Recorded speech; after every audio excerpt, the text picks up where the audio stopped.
teman mahasiswa Fakultas Ekonomi dan Bisnis dari UIN Araniri, generasi milenial bangsa. Salam sejahtera untuk kita semua. Semoga kita semua dalam keadaan sehat walafiat tanpa kurang satu apapun dan terus dilimpahi berkah dan juga nikmat dari Allah SWT, sehingga kita dapat terus melakukan kegiatan dan juga kehidupan yang lebih baik lagi dari hari ke hari. Dan pastinya tidak lupa kita berdoa semoga wabah COVID ini segera berakhir sehingga pertemuan-pertemuan seperti ini, kegiatan-kegiatan seperti ini bisa kita lakukan secara tatap muka. Dan kami minta kepada seluruh peserta untuk memastikan koneksi visual dan audio pada perangkat yang digunakan apakah sudah terkoneksi dengan baik. Apabila nantinya ada gangguan teknis seperti tadi, silakan menginfokan kepada kami di kolom chat. Dan apabila nanti koneksi tiba-tiba terputus, bisa langsung masuk kembali melalui link yang sudah diinfokan sebelumnya. Namun besar harapan kami seluruh peserta yang ada di sini dapat terus mengikuti acara ini sampai selesai, karena nanti juga di akhir acara akan ada sesi foto bersama dan juga nanti ada pemberian merchandise kepada 3 peserta terbaik atau penanya terbaik yang nantinya akan ditentukan langsung oleh narasumber kita hari ini. Dan juga kami dari panitia juga akan menyediakan e-sertifikat bagi peserta yang mengikuti acara ini dari awal sampai dengan acara nanti selesai. Sebelumnya kami mohon maaf ada sedikit keterlambatan waktu ya, kurang lebih sudah jadi 1 jam karena memang ada kendala teknis yang tidak bisa kita hindari di luar dugaan. Di kantor ada persoalan listrik sedikit, jadi terima kasih juga yang sudah sabar tadi menunggu ya dan sudah masuk kembali. Kami juga mengingatkan di sini kepada seluruh peserta untuk tidak mengupload gambar, foto, video atau animasi apapun yang tidak ada kaitannya dengan nanti yang akan kita diskusikan hari ini. Dan demi kelancaran diskusi kita, kami mohon perhatian dan juga kerjasama dari seluruh peserta untuk bisa memute-kan mikrofon selama acara ini berlangsung sampai dengan nanti sesi tanya jawab atau juga sudah dipersilakan untuk berbicara. Dan di sini juga kami sampaikan bahwa diskusi kita hari ini live di akun Facebook KIP Kota Banda Aceh dan akan terus kita record yang nantinya akan kita upload juga di YouTube KIP Kota Banda Aceh. Terima kasih sekali lagi dan mohon maaf ya tadi sudah sedikit terganggu. Sudah bergabung di acara KPU Goes to Campus Series ke-11 yang diselenggarakan oleh KIP Kota Banda Aceh secara virtual dengan tema demokrasi, pemilu, dan pentingnya partisipasi pemilih pemuda yang berlangsung insya Allah sampai dengan kurang lebih 2 jam ke depan. Baik, teman-teman sekalian, saat ini telah hadir bersama kita ada Komisioner KIP Kota Banda Aceh, Bapak Yus Hadi, dan juga Sekretariat KIP Kota Banda Aceh.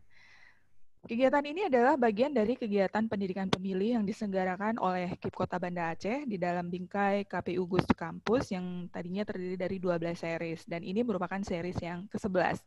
Kegiatan ini merupakan salah satu upaya dari KIP Kota Banda Aceh dalam memberikan informasi, wawasan, dan pemahaman bagi pemilih pemuda. Dalam hal ini hari ini adalah mahasiswa dari Fakultas Ekonomi dan Bisnis UIN Araniri ya, terkait dengan demokrasi, pemilu, dan pentingnya pemilu dalam kehidupan berdemokrasi. Dan juga ini merupakan salah satu upaya dari Kota Banda Aceh untuk mendorong peran aktif dari pemilih pemuda partisipasi di dalam pemilu. Kenapa dengan pemilih pemuda? Karena kalau kita melihat data dari KPU RI, jumlah pemilih pemuda itu cukup signifikan, sekitar 32% secara nasional. Dan pemilih karena sebagai penerus informasi ya kepada masyarakat, sekaligus nanti juga bisa menangkal hoax atau informasi-informasi yang selama ini beredar yang tidak benar. Nah, di sini kami sangat berharap bahwa pemilih pemuda ya sebagai agen perubahan, teman-teman mahasiswa di sini nantinya bisa memahami tentang tema pemilu itu apa, demokrasi itu apa, dan bagaimana sih pentingnya partisipasi di dalam pemilu. Dan kami juga sangat berharap nantinya adik-adik juga sebagai calon pemimpin masa depan ya, yang nantinya bisa memberikan alternatif dan masukan di dalam membangun sistem pemilu di Indonesia yang akan datang. Baik, langsung saja kita perkenalkan di sini sudah ada dua pemateri yang luar biasa ya. Pertama ada Bapak Yus Adi SAG, beliau adalah anggota KIP Kota Banda Aceh dari Divisi Perencanaan dan Data. Beliau nanti akan membawakan materi terkait dengan demokrasi pemilu dan pentingnya partisipasi pemilih pemula. Kita sapa dulu. Assalamualaikum Pak Yus Adi. Waalaikumsalam warahmatullahi wabarakatuh. Ya, sehat Pak? Alhamdulillah sehat. Ya, suaranya masih agak kecil, Pak. Mungkin bisa sedikit lebih dibesarkan atau lebih didekatkan ke mikrofonnya. Oh ya. Ya, bisa lebih didekatkan lagi, nanti suaranya juga bisa dibesarkan. Tapi suara saya terdengar dengan jelas ya, Pak, di sana? Ya, sangat jelas Ibu Eva. Ya, baik, Pak. Ya, nanti dinaikkan speakernya aja, Pak, ya. Dan yang kedua kita ada Bapak Dr. Zaki Fuad MAG. Beliau adalah Dekan Fakultas Ekonomi dan Bisnis Islam dari UIN Araniri ya. Kalau kita melihat dari biografi beliau, S2 beliau juga menyelesaikan master dan juga doktornya dari UIN Syarif Hidayatullah Jakarta. Dan juga banyak pendidikan tambahannya ya di Sydney University, terus juga di McGill University Kanada, dan juga di Leiden University Belanda. Assalamualaikum Pak Jaki. Selamat siang Pak. Assalamualaikum Pak Jaki. Komisi. Pak Jaki. Assalamualaikum Pak Jaki. Assalamualaikum Pak Jaki. Iya, suaranya bisa di-unmute dulu Pak, suaranya, speakernya. Oke. Iya, iya. Apa kabar Pak? Alhamdulillah sehat walafiat. Iya, sehat. Aduh, maaf Pak ya, tadi agak sedikit kendala teknis dan sudah membuat Bapak menunggu. Ya, suara saya terdengar dengan jelas Pak di sana? Ya, jelas. Iya, oke. Baik, nanti Pak Zaki akan membawakan materi terkait dengan sejarah dan perbandingan sistem pemilu. Dan perkenalkan di sini saya Eva Muldia Putri sebagai moderator acara ini yang nantinya akan memandu acara ini sampai selesai. Dan kami juga menginformasikan sudah hadir di tengah-tengah kita ada anggota KIP Kota Banda Aceh juga, Bapak Muhammad Aha. Terima kasih Pak sudah bergabung kembali, sudah join. Sehat Pak? Alhamdulillah sehat. Iya, ini di kantor ya Pak ya? Di kantor Bu. Iya, baik. Terima kasih, Pak. Baik, teman-teman semuanya ya, karena sudah sedikit molor dari schedule kita, langsung saja serahkan kepada Pak Yus Hadi untuk menyampaikan apa sih pentingnya partisipasi pemilu dan bagaimana hubungan partisipasi dengan demokrasi dan pemilu. Silakan Pak Yus Hadi.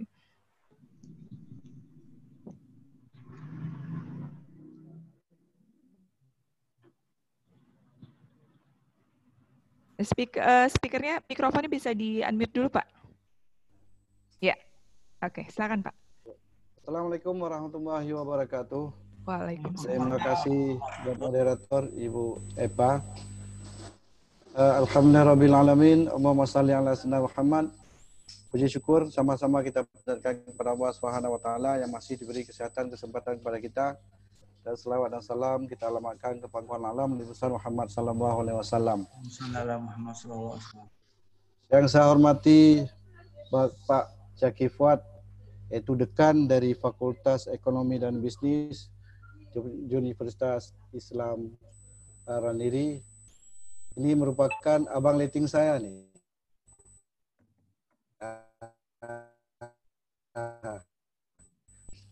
Ya, adik leting nih Pak. Iya. Assalamualaikum Pak. Waalaikumsalam warahmatullahi wabarakatuh. Ya, ini luar biasa nih abang leting. Sekarang didampingi sama adik leting. Jadi reuni Pak ya. Jadi reuni UIN, dulu Fakultas Syariah Pak. Ya, saya fokus juga. Iya, ya. Ya Pak, terima kasih banyak. Mohon maaf Pak atas keterlambatan karena ada sedikit gangguan itu padamnya listrik di tempat kita. Maka sampai saat ini kita baru bisa kita laksanakan sampai jam 3:05. Ini mohon maaf yang sebesar-besarnya atas ketidaktepatan waktu yang kita rencanakan. Kemudian yang kami hormati para komisioner KIP Kota Banda Aceh yang telah bergabung pada hari yang berbahagia ini. Saya juga teristimewa kepada seluruh mahasiswa dan mahasiswi yang ikut berpartisipasi dalam acara webinar pada hari yang berbahagia ini. yaitu siang menjelang sore, dan juga pada seluruh yang berpartisipasi dalam acara ini. Mudah-mudahan dapat berjalan dengan sebaik-baiknya dan dapat kita memperoleh ilmu pengetahuan tambahan, terutama nanti yang disampaikan oleh pakar kita, Pak Zaki Fahad. Ini merupakan beliau seorang ahli dalam bidang baik itu ilmu dari Fakultas Ekonomi dan Bisnis maupun dengan masalah dengan kepemiluan. Baik, menyangkut dengan demokrasi, ini sama-sama sudah kita pahami bahwa demokrasi pemerintahan dari rakyat, oleh rakyat dan untuk rakyat. Demokrasi ini merupakan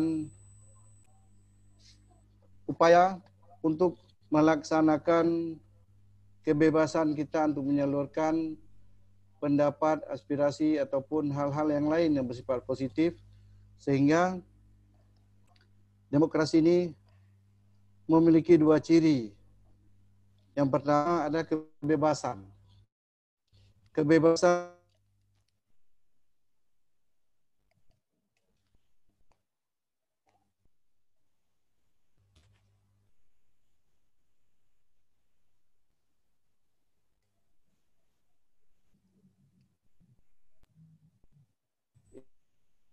untuk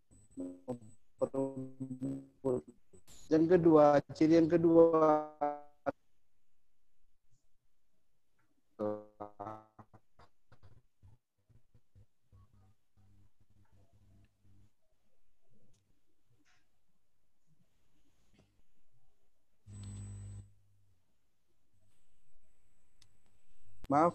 negara membuka ruang untuk berpartisipasi bagi masyarakat. Demokrasi, dialog publik, seniran adalah bentuk-bentuk dari cara berpartisipasi. Tetapi yang paling nyata dan pasti sudah pernah kita tahu dan dengar adalah ikut memilih di ajang pemilu. Kemudian, demokrasi adalah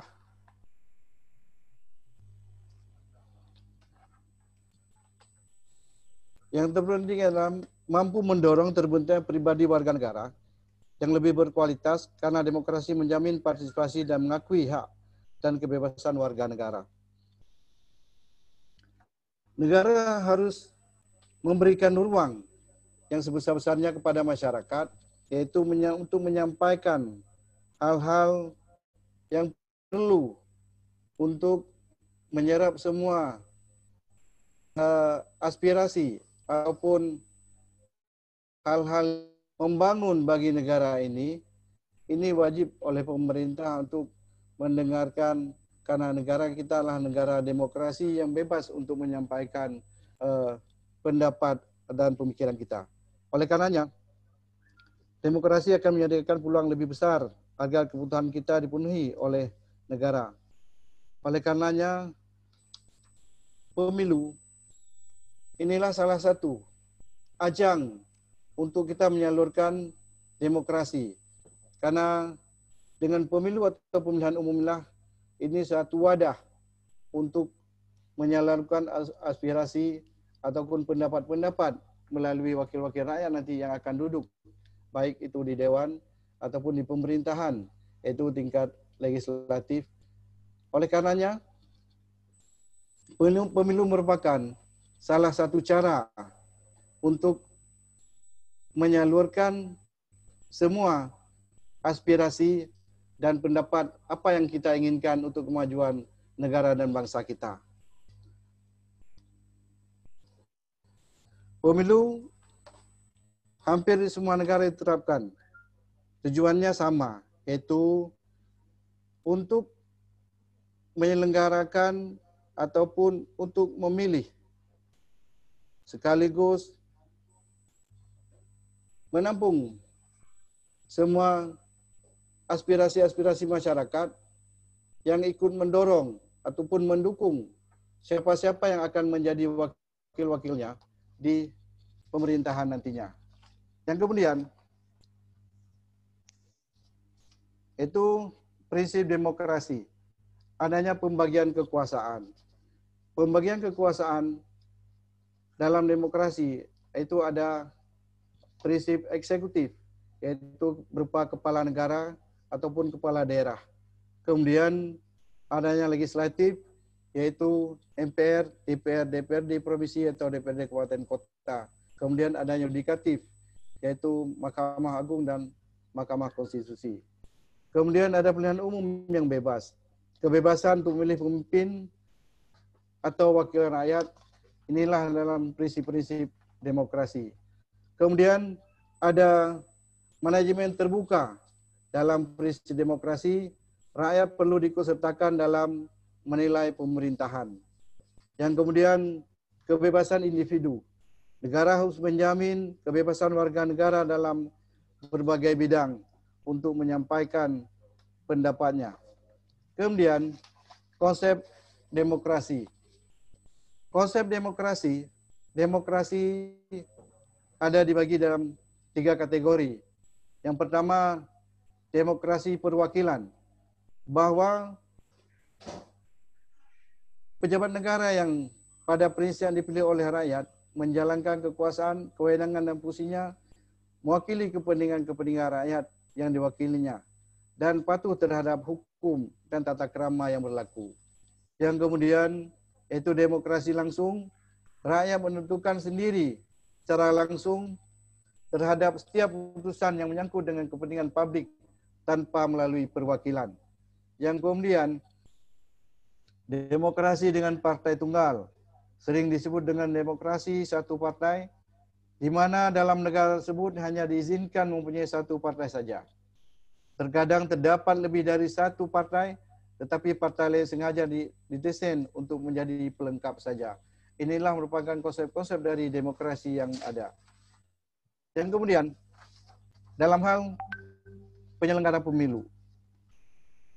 Penyelenggara pemilu itu dari regulasinya KPU RI, kemudian KPU RI ini berada di tingkat ibu kota Jakarta, kemudian KPU atau KIP Kabupaten Kota atau Provinsi, yaitu yang berada di Aceh, KIP Provinsi Aceh, yang kemudian ada tingkat Kabupaten Kota itu KIP Kabupaten Kota.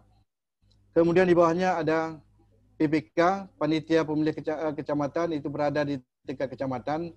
Kemudian ada panitia pemungutan suara, itu berada di tingkat desa. Dan ada juga KPPS, itu juga berada di tingkat desa. Kemudian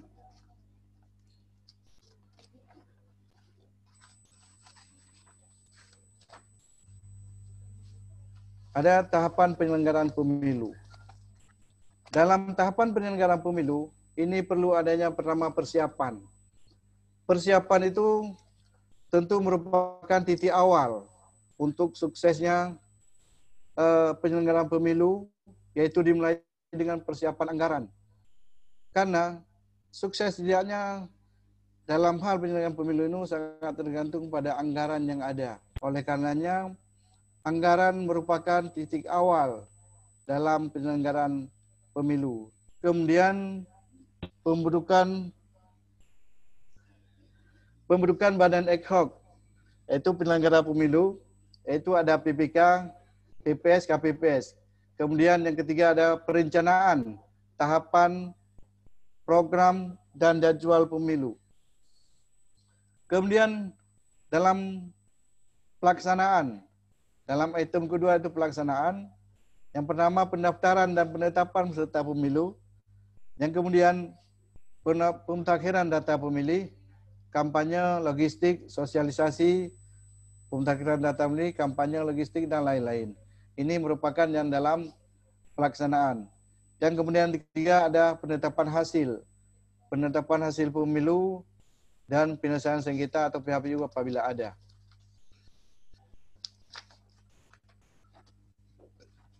Kemudian selanjutnya adalah pemilih pemula. Siapa itu pemilih pemula?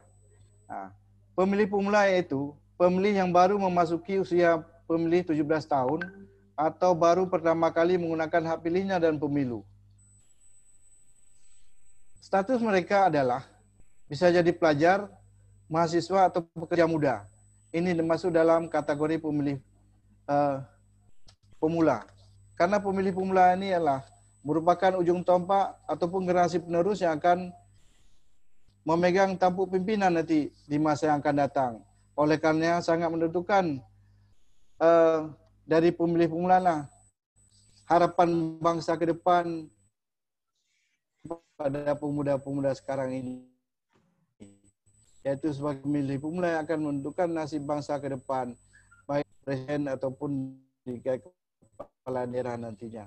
Oleh karenanya, sangat kita harapkan kepada pelajar mahasiswa yang sudah berumur 17 tahun atau lebih, ini segera mendaftarkan diri atau membuat KTP atau kartu identitas supaya nantinya mereka bisa didaftarkan dalam daftar pemilih tetap, yaitu dengan adanya KTP elektronik.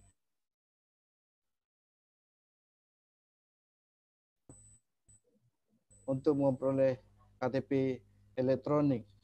Dan jumlah pemula dalam setiap pemilihan, yakni lebih dari 20% pemilih di Indonesia. Sebagaimana kita ketahui bahwa pemilih pemula dari pemilu ke pemilu di Indonesia itu terus terjadi peningkatan. Yaitu pada tahun 2004, pemilih pemula itu ada 18,4%. Itu jadi jumlah pemilih pemula sekitar 27 juta dari 147 juta pemilih. Kemudian pada tahun 2009 ada 20% pemilih pemula dari jumlah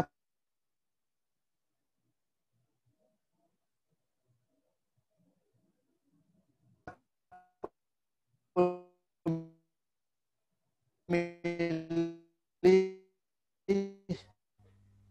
171 juta 186 juta pemilih.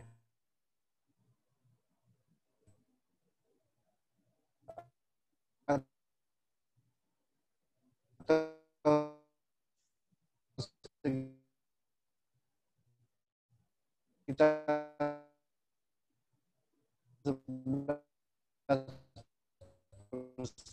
sekitar 61 juta pemilih pemula. Ini merupakan sangat tajam kenaikannya itu pada tahun 2019 dengan persentasenya mencapai 32% dibandingkan dengan pada tahun 2000. Oleh karenanya, sangatlah kita berharap pada seluruh pemilih pemula tetap kita menjunjung tinggi demokrasi, melaksanakan semua hal-hal yang kita perlukan, menyampaikan baik itu melalui pemilu, baik itu pilkada ataupun pilpres nantinya, ikut serta pemilih pemula ini sangat diharapkan pada kita semua. Mungkin hanya ini untuk sementara yang dapat kita sampaikan. Mudah-mudahan nanti dapat berkembang dalam diskusi kita nantinya. Mengingat waktu, demikian. Hadanallahu wa iyyakum ajmain. Assalamualaikum warahmatullahi wabarakatuh. Saya kembalikan. Waalaikumsalam. Terima kasih Pak Yus Hadi tadi atas presentasinya ya terkait dengan demokrasi, bagaimana korelasi demokrasi di dalam pemilu dan juga bagaimana siapa sih yang dikategorikan sebagai pemilih pemuda dan bagaimana pentingnya partisipasi pemilih pemuda di dalam pesta demokrasi itu di dalam pemilu. Walaupun mungkin tadi agak juga sedikit kendala teknis ya karena jaringan yang mungkin naik turun. Tapi apa yang disampaikan tadi juga bahwa Pak Yus Hadi juga menekankan bagaimana teman-teman di sini sebagai generasi milenial bangsa nantinya bisa benar-benar memahami apa itu demokrasi, pemilu, dan ikut berpartisipasi di dalam pemilu. Bentuk partisipasi atau peran dari pemuda ini tidak hanya dalam memberikan hak suaranya, tapi juga bisa dalam beberapa peran lainnya, seperti nantinya bisa menjadi pemantau pemilu ataupun penyelenggara pemilu, seperti tadi ini disebutkan bahwa ada PPS, PPK, itu adalah penyelenggara di tingkat desa, kecamatan, dan bahkan penyelenggara di tingkat TPS itu sendiri. Dan juga nanti mungkin bisa menjadi pengurus parpol, dan si pemuda ini nantinya juga bisa mengamati atau memantau tahapan-tahapan pemilu yang berjalan selama dalam proses pemilu. Jadi kami di sini sebagai penyelenggara ya di KIP Kota Banda Aceh sangat berharap memang teman-teman di sini bisa diskusi ini nantinya bisa memberikan informasi kepemiluan ya, wawasan terkait dengan kepemiluan itu sendiri bagi teman-teman yang nantinya bisa diinformasikan kembali di lingkungannya masing-masing, baik itu di keluarga, di teman, ataupun di komunitasnya seperti di organisasinya.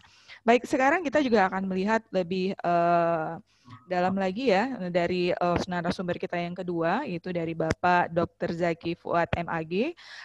Kira-kira bagaimana nih Pak, kalau dari pandangan Pak Zaki ya presentasinya terkait dengan sejarah dan perbandingan sistem pemilu. Silakan Pak Zaki. Baik, Assalamualaikum warahmatullahi wabarakatuh. Waalaikumsalam. Bisa dengar Bu ya? Dengar Bapak. Ya, baik. Waalaikumsalam. Dites dulu ya. Ya. Baik, terima kasih atas undangan yang sangat bersahaja ini. Mudah-mudahan insya Allah harapan dari kita semuanya supaya pelaksanaan pemilu ini dapat terlaksana dengan sebaik-baiknya. Bismillahirrahmanirrahim. Alhamdulillahirrabbilalamin. Wassalatu wassalamu ala asyrafil mursalin. Sayyidina Muhammadin wa ala alihi wa sahbihi ajma'in. Allahumma rabbi zidna ilman warzuqna fahma.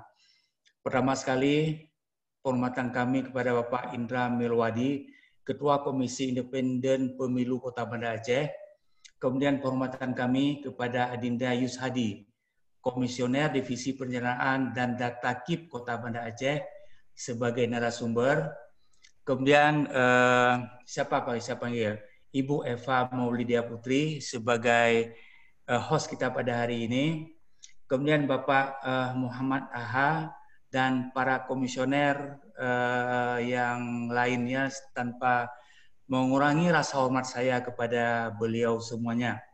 Syukur alhamdulillah pada kesempatan sore yang berbahagia ini, alhamdulillah dengan rahmat Allah meskipun ada sedikit gangguan, tapi yang paling penting adalah niat baik kita ini didengar oleh Allah dan diberi kesempatan juga meskipun sedikit terlambat, kita dapat melaksanakan acara kita pada hari yang mulia ini. Bapak-bapak dan mahasiswa kami serta pendengar yang berbahagia, pada kesempatan ini saya akan mencoba sedikit melihat tentang sejarah dan perbandingan sistem pemilu yang ada di Indonesia ini. Yang pertama sekali, nanti akan kita singgung juga tentang persoalan ini secara prakteknya di dunia. Namun sebelum ini saya sampaikan, saya ingin menyampaikan sedikit bahwa kami dari Fakultas Ekonomi dan Bisnis Islam UIN Araniri lahir ketika kita berubah status dari YIN menjadi UIN, dan kami di FEBI UIN Araniri merupakan salah satu fakultas terfavorit di kalangan FEBI se-Indonesia. Kemudian mahasiswa kami ada sekitar 3.000-an mahasiswa. Ini sekedar pengenalan. Baik, hadirin berbahagia, ketika berbicara sejarah dan perbandingan sistem pemilu yang ada di Indonesia, saya kira saya ingin memulainya pada hal yang sangat mendasar, yaitu terkait dengan praktek bagaimana pemilu ini dilaksanakan dalam Islam. Karena banyak juga pertanyaan, apakah ada enggak pemilu dalam Islam? Nah, ini pertanyaan yang barangkali untuk merenungi kembali bagi adik-adik milenial untuk melihat bahwa kok beda-beda sistem pemilunya, bagaimana Islam melihat hal ini. Baik, saya kira pertama sekali kita kebetulan juga berada di bulan Maulid ini kan, kita melihat kepada praktek yang dilakukan oleh Rasulullah Sallallahu Alaihi Wasallam. Ayatnya, laqad kana lakum fi Rasulillahi uswatun hasanah. Sungguh pada diri Rasulullah itu ada contoh teladan yang baik. Nah, ketika bicara masalah ini, Nabi bersabda bahwa apabila kamu pergi bersafar, apabila kamu pergi bersafar 3 orang atau lebih, maka hendaklah salah seorang di antara kamu itu menjadi pemimpin. Artinya persoalan kepemimpinan ini adalah persoalan penting dalam Islam. Nah, jadi ini titik utama dulu, jangan sampai nanti ada umat Islam yang tidak peduli dengan pemilu. Nah, ini yang salahnya. Padahal disampaikan oleh Pak Yusuf Hadi tadi, itu bagaimana persoalan pemilu itu adalah persoalan yang sangat penting bagi kita, yaitu terkait dengan sarana pelaksanaan kedaulatan rakyat. Nah, kemudian acara kita pada hari ini terkait dengan sarana pendidikan politik bagi milenial. Nah, saya kira inilah hal penting yang menjadi titik fokus kita. Nah, jadi kembali kepada topik tadi. Jadi ini adalah hal yang penting dalam Islam. Kemudian kita lihat dari praktek. Ketika Nabi berada di Mekah, Nabi hanya punya kekuasaan agama. Artinya Nabi hanya berdakwah. Jadi tidak punya kekuasaan politik. Namun ketika Nabi Muhammad SAW hijrah ke Madinah, maka pada beliau itu ada dua kekuasaan yang ada pada beliau, yaitu kekuasaan politik dan kekuasaan agama. Jadi bagaimana Rasulullah itu di pundak beliau ada dua kekuasaan, yaitu menyiarkan Islam dan mendirikan negeri Madinah, yang kemudian menjadi sebuah negara yang superpower dalam sejarah Islam nantinya setelah beliau wafat. Ada Khulafaur Rasyidin, Bani Umayyah, Bani Abbasiyah, Turki Utsmani, dan sebagainya. Nah, ini kira-kira pendekatan kita atau bagaimana kita memahami persoalan mendasar ini. Hadirin yang berbahagia, ketika kemudian para ulama mendiskusikan bagaimana apakah dalam Islam itu ada diatur tentang persoalan politik atau tidak. Nah, jadi di akhir-akhir setelah Rasulullah wafat, timbullah pemikiran para fuqaha mempertanyakan apakah ada sistem politik dalam Islam. Karena di masa Nabi sebagai kepala negara dan kepala pemerintahan, kemudian pada masa Bani Umayyah itu, Bani Umayyah sistemnya lah monarki atau sistem kerajaan. Nah, kemudian pada Turki Utsmani sistemnya pada masa Khulafaur Rasyidin beda sistemnya. Kemudian memilihnya secara langsung. Kemudian pada masa Bani Umayyah menjadi negara keturunan atau monarki. Nah, jadi ketika timbul perbedaan demikian, maka para fuqaha atau ahli fikih berpikir atau mempertanyakan apakah dalam Islam itu ada sistem politik atau sistem kenegaraan, atau bagaimana cara memilih khalifah atau pemimpin itu yang benar. Nah, karena melihat perbedaan yang ada dalam perjalanan sejarah.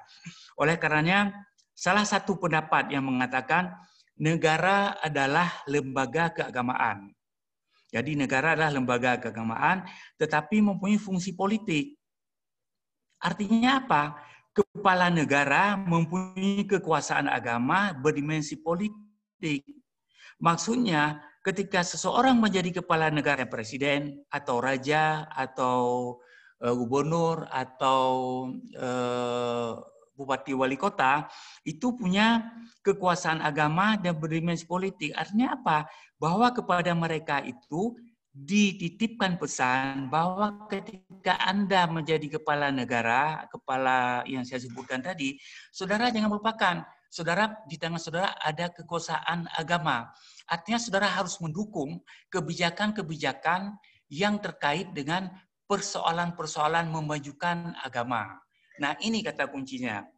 Karena kenapa demikian? Kita melihat tadi model pemerintahan atau pemilihan kepala negara atau khalifah itu berbeda-beda. Kenapa?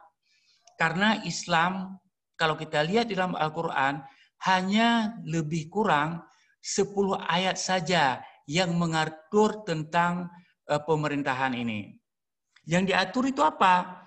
Ajaran Islam itu tidak mengatur sistem politik dan pemerintahan, tetapi mengandung ajaran-ajaran dasar tentang kehidupan bermasyarakat dan bernegara. Artinya apa? Islam tidak mengatakan bahwa sistem politik yang paling bagus demokrasi atau monarki atau ini atau itu nggak ditentukan dalam Islam. Kita melihat perjalanan sejarahnya yang sangat berbeda. Namun yang diatur dalam Islam apapun sistem politiknya, apakah demokrasi, monarki dan sebagainya. Tapi yang penting apa? Kehidupan bermasyarakat dan bernegara itu diatur nilai-nilai dasarnya. Misalnya adanya keadilan, transparansi, kemudian rajanya atau pemimpinnya itu sayang kepada rakyatnya dan sebagainya dan sebagainya. Ini yang paling penting, bukan bentuknya tapi isinya yang paling penting. Nah, saya kira barangkali saya mengambil contoh sistem demokrasi yang ada di Indonesia dengan sistem kerajaan di Malaysia atau di Brunei Darussalam. Nah, kita bisa bertanya kepada masyarakat atau kita membuat sebuah penelitian, siapa lebih makmur kehidupan masyarakat Brunei dan Malaysia dengan penduduk Indonesia demokrasi. Katanya demokrasi adalah sistem yang paling bagus. Nah, kan? Nah, jadi ini akan terbuka wacana kita, terbuka wawasan kita bahwa bukan pada kotaknya demokrasi atau kerajaan atau monarki atau apapun namanya, tapi yang paling penting dalam Islam yang diatur itu adalah tentang bagaimana kehidupan masyarakat dan bernegara itu diatur, dimanage dengan sistem yang adil dan transparan. Nah, ini kata kuncinya.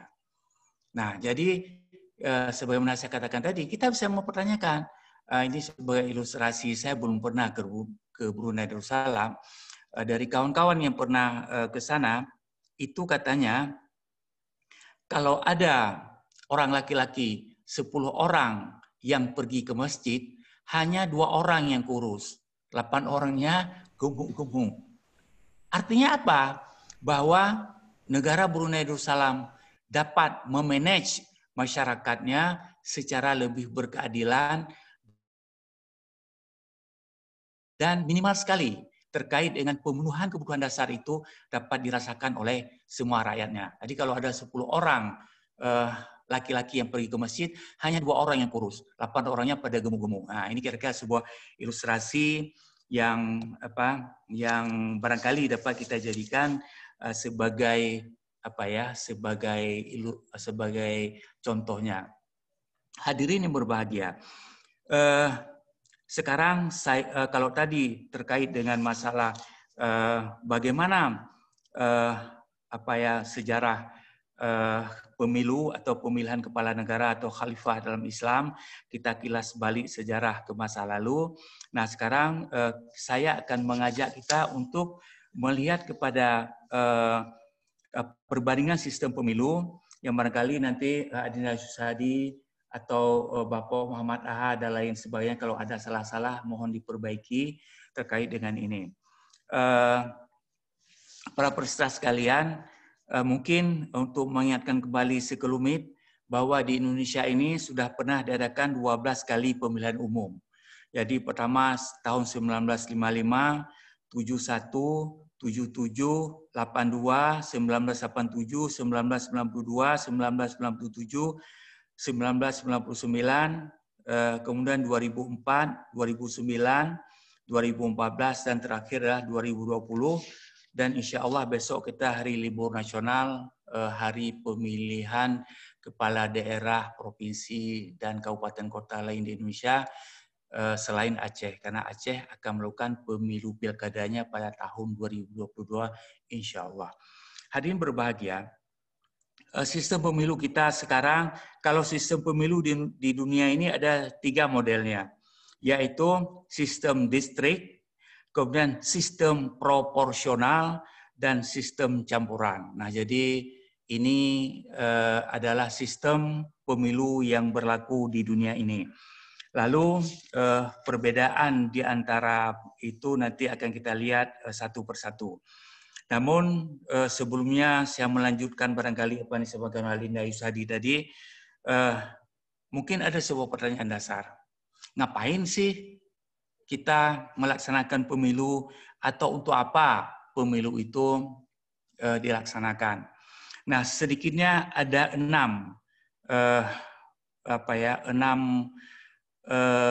sarana ataupun 6 jalan atau sarana pemilihan itu kenapa harus dilaksanakan. Yang pertama adalah pemilu itu sebagai sarana pelaksanaan pada kedaulatan rakyat. Karena kita memilih sebagai negara sistem demokrasi yang berbeda dengan sistem lain, yaitu kita sistem demokrasi Pancasila. Jadi satu, pemilu itu sebagai sarana pelaksanaan kedaulatan rakyat. Yang kedua, pemilu sebagai sarana hak-hak asasi manusia.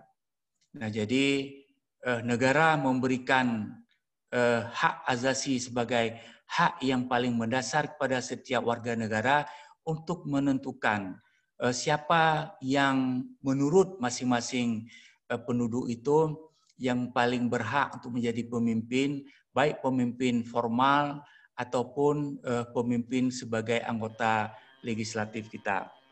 Nah, kemudian pemilu sebagai sarana sirkulasi kekuasaan secara tertib dan damai. Nah, jadi sebagaimana saya sebutkan tadi, kita pemilu itu telah dilaksanakan sebanyak 12 kali, dilaksanakan secara tertib untuk memilih pemimpin-pemimpin baru, baik di tingkat kabupaten kota, provinsi, dan Presiden Republik Indonesia. Yang keempat, pemilu sebagai sarana membentuk pemerintahan. Nah, sarana membentuk pemerintahan artinya ketika seorang kepala negara, ketika anggota DPRK atau DPRA sudah terbentuk, maka mereka dapat apakah secara masing-masing atau berkoalisi untuk membentuk komisi-komisi, dan tujuannya bagaimana membantu eksekutif dalam hal ini gubernur beserta jajarannya untuk melaksanakan kehendak rakyat dalam arti bagaimana pembangunan di suatu daerah kabupaten.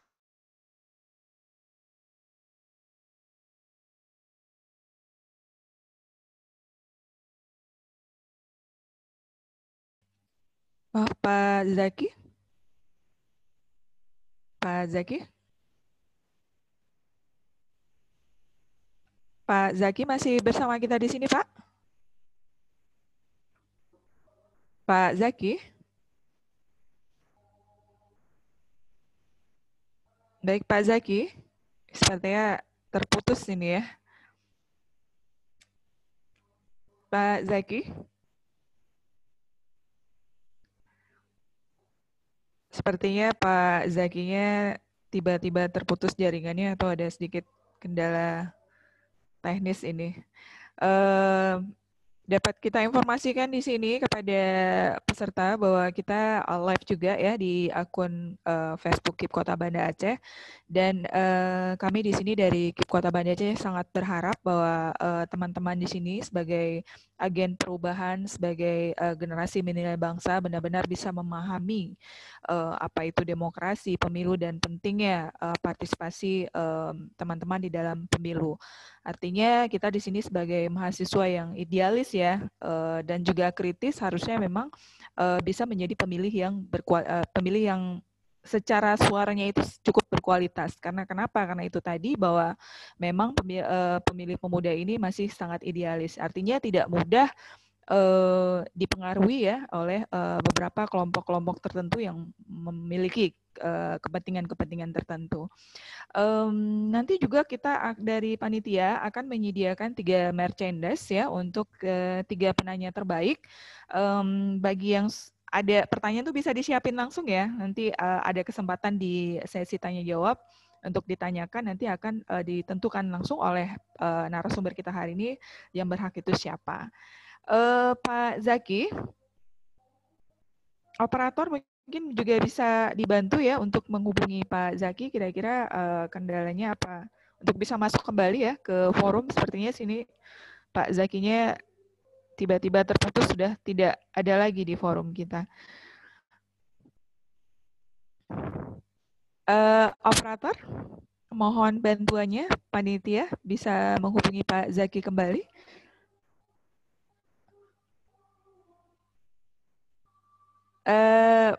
Pak Yus Hadi mungkin sedikit sambil kita menunggu dari Pak Zaki bergabung kembali. Kira-kira nih gimana nih Pak Yus Hadi dari Pak Yus Hadi? Ya, Ya, ya. ya kira-kira ini kan kita forum ini dominan pesertanya adalah mahasiswa. Mahasiswa itu ya tidak jauh dari dunia medsos ya Pak ya. Zaman milenial kehidupannya dari jam ke jam itu selalu dengan medsos. Apakah dari penyelenggara KPU atau KIP Kota Banda Aceh punya strategi khusus dalam memberikan pendidikan pemilih kepada kelompok milenial ini yang sedikit mungkin berbeda kalau kita melihat dari segmen pemilih, kita kan ada beberapa segmen ini. Kira-kira apa ada strategi khusus nih Pak Yusadi?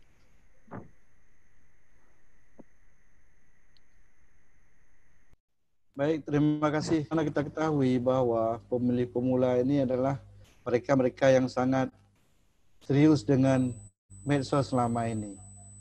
Oleh karenanya, yang kita laksanakan juga di KIP Kota Banda Aceh, kita juga menyampaikan informasi melalui medsos, baik offline ataupun online, dan kita juga sangat mengharapkan kepada semua mahasiswa, baik itu pemilih pemula, ataupun yang nantinya pada tahun 2022 sebagai pemilih pemula, ini juga sangat perlu memperoleh atau mendapatkan informasi tentang masalah kepemiluan. Karena banyak informasi-informasi di luar itu yang tidak jelas sehingga membingungkan bagi pemilih pemula. Oleh karenanya, mari kita sama-sama memperoleh informasi yang akurat mengenai kepemiluan supaya kita tidak salah kaprah dalam menilai dalam hal kepemiluan. Oleh karenanya, medsos adalah salah satu media yang sangat dibutuhkan oleh masyarakat, masyarakat umum, itu dalam memperoleh informasi tentang baik itu masalah kepemiluan ataupun hal-hal lain, tapi kita terus mencari solusi-solusi yang terbaik, yaitu yang positif mengenai kepemiluan. Oleh karenanya, kami sangat mengharapkan kepada seluruh mahasiswa sebagai pemilih pemula, sebagai ujung tombak, karena kehadiran pemilih yang cerdas menjadi salah satu kunci meningkatkan kualitas pemilu dan demokrasi. Pemilih cerdas berdemokrasi adalah ketika pemilih memahami demokrasi, kritis terhadap praktisasi demokrasi, dan terampil dalam perjuangkan kepentingan politik publik. Oleh karenanya, sangat harap pada tentang kehidupan demokrasi kita. Oleh karenanya, dalam kepada pemilih pemula itu mahasiswa, baik itu pelajar ataupun pekerja muda, ini dalam hal berpartisipasi aktif dalam meningkatkan itu minat daripada pemilih pemula. Hanya sekian. Terima kasih. Baik, terima kasih Pak Yushadi. Jadi intinya memang teman-teman di sini sebagai pemilih pemuda tuh memang harus proaktif juga gitu, mencari informasi-informasi terkait dengan kepemiluan. Karena pemahaman dengan demokrasi itu sendiri nanti akan membantu teman-teman di dalam menentukan pilihannya pada saat nanti menggunakan hak suaranya. Terima kasih nih Pak Zaki sudah bergabung lagi bersama kita. Kita serahkan kepada Pak Zaki ingin melanjuti dari presentasinya tadi. Silakan Pak. Baik, saya mohon maaf ini kesalahan teknis, bukan kesalahan siapa-siapa ya, di kesalahan teknologi ini. Ya, kondisi ini yang kondisi memang ini yang harus kita pahami ya, nggak ada yang salah di sini. Baik, saya ingin merewind sedikit. Secara umum tadi sudah saya sampaikan ada 5. Pemilu sebagai sarana keberadaan raya, sarana asasi manusia, psikologi keusahaan, sarana tertib dan damai, sarana membentuk pemerintahan, kemudian sarana pendidikan politik sebagaimana hari ini kita lakukan, kemudian terakhir pemilu sebagai sarana rekrutmen politik. Artinya mungkin adik-adik mahasiswa yang nanti sudah kuliah atau sudah jadi sarjana berpikir, apakah saya ingin berwira swasta atau ingin menjadi politisi, partai apa dan sebagainya. Jadi ini adalah peluangnya. Baik hadirin berbahagia, kembali kepada yang tadi, di dunia ini ada sistem pemilu legislatif, yaitu sistem distrik, kemudian sistem proporsional, dan ketiga adalah sistem campuran. Nah, kalau sistem distrik, yaitu sama dengan kalau istilah bahasa Inggrisnya pluralitas majority, dan sistem pemilu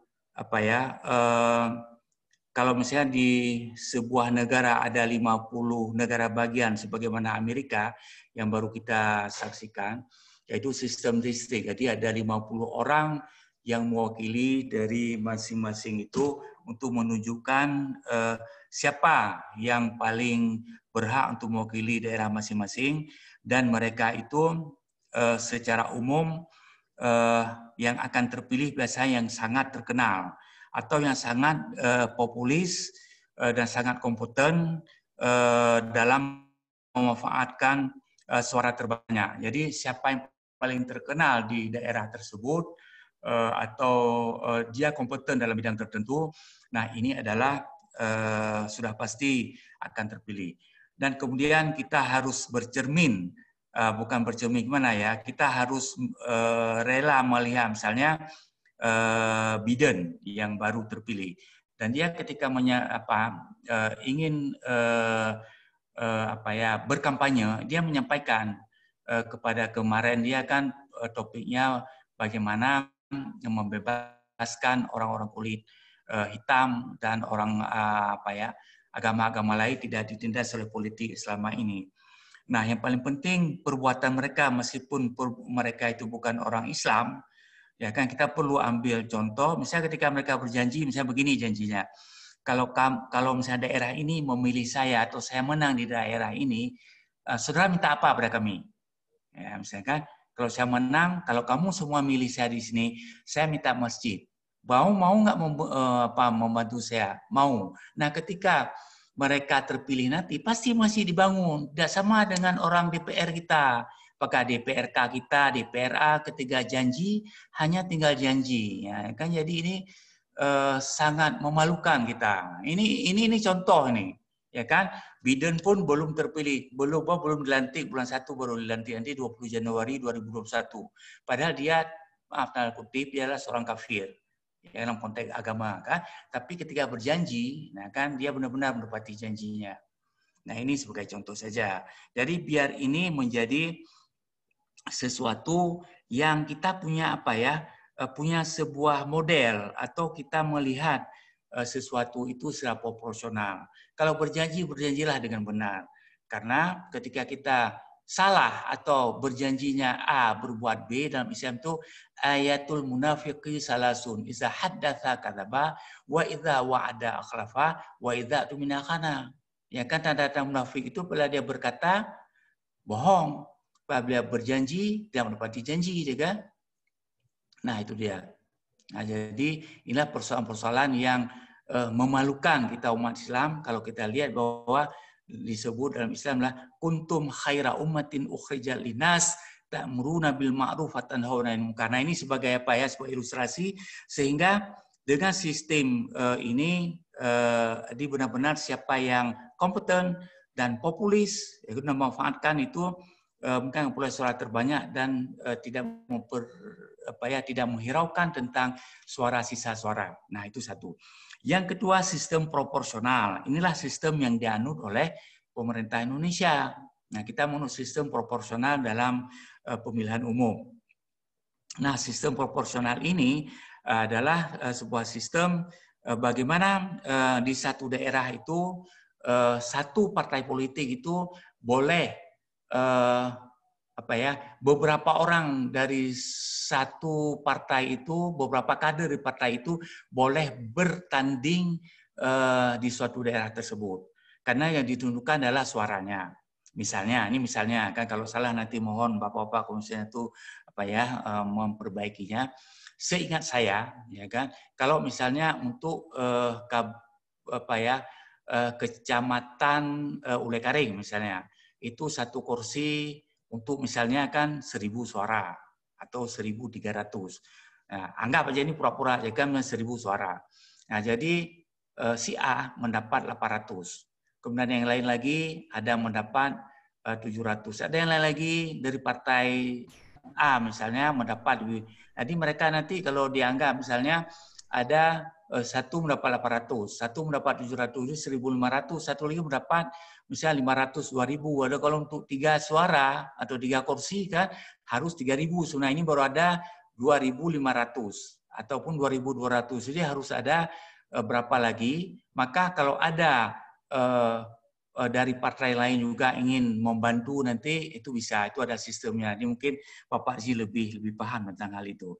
Nah, jadi sistem proporsional itu dapat mengakomodir partai-partai kecil. Sementara kalau sistem distrik itu tidak mengakomodir sistem atau partai-partai kecil. Karena kalau kita lihat contoh di Amerika hanya ada 2 partai, partai Demokrat dan partai satu lagi ya, ada 2 partai di Amerika itu. Republik, Pak. Partai Republik ya, Partai Demokrat dan Partai Republik, ya, 2 partai. Nah, jadi kalau di sini kita kan banyak partainya, jadi ada partai-partai lain lagi nanti, misalnya tadi sebagai contoh saya sebutkan ada 2.500 misalnya suara untuk partai A, kemudian harus duduk, ketika duduk partai A itu 3.000, dia harus cari dari partai yang lain untuk tambah 500 suara lagi. Nah, kemudian nanti harus memberi kompensasi apa kepada partai-partai kecil yang tidak mendapatkan itu. Nah, itu adalah sistem yang ada di ini. Nah, saya kira sebagai pemilu itu sebagai representasi daripada kedaulatan rakyat, maka acara pelatihan seperti ini itu menjadi ajang untuk bagi pemilih pemula itu mendapatkan informasi dan wawasan tentang demokrasi dan persoalan pemilu. Jadi tadi juga disebutkan oleh Adinda Yushadi bahwa terjadi perubahan yang signifikan dari sistem pemilu tahun 2009, 14 dan 2019 itu, bagaimana kepedulian daripada pemilih pemula itu sehingga lebih kurang sampai 30% di antara pemilih itu adalah pemilih pemula. Nah, saya yakin dengan adanya sistem seperti ini ataupun acara sosialisasi seperti ini, insya Allah masyarakat pemilih, baik pemilih pemula atau pemilih yang bukan pemula lagi, itu semakin cerdas memilih siapa calon-calon anggota legislatif itu yang berhak atau boleh kita pilih, yang memenuhi harapan daripada sistem demokrasi itu terkait dengan dapatkah dia melaksanakan kedaulatan rakyat. Nah, jadi itu. Dan yang terakhir, dalam sistem pemilu kita 2 periode atau 3 periode belakangan ini, itu sudah ada disebut dengan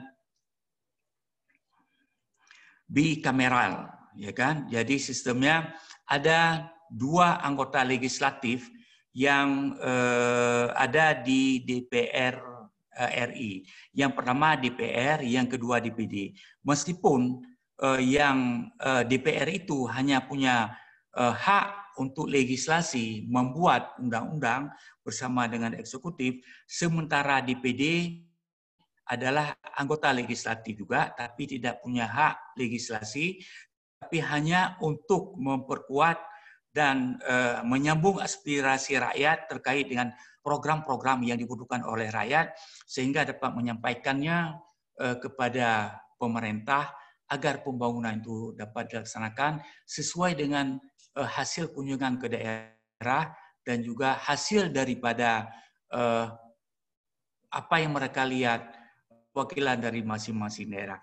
Nah, saya kira inilah beberapa hal yang terkait dengan overall terkait sejarah dan perbandingan sistem pemilu, baik secara konteks dalam Islam, bahwa Islam itu tidak menunjukkan sistemnya bagaimana, apakah melalui sebuah partai dan sebagainya, tapi yang paling penting adalah Islam hanya menunjukkan ajaran-ajaran dasar tentang kehidupan bermasyarakat dan bernegara, sementara bentuknya diserahkan kepada masing-masing pemerintah atau negara untuk memilih sistem yang cocok dengan perkembangan zaman. Tapi nilai-nilai dasar tentang kehidupan bernegara dan masyarakat itu yang harus ada.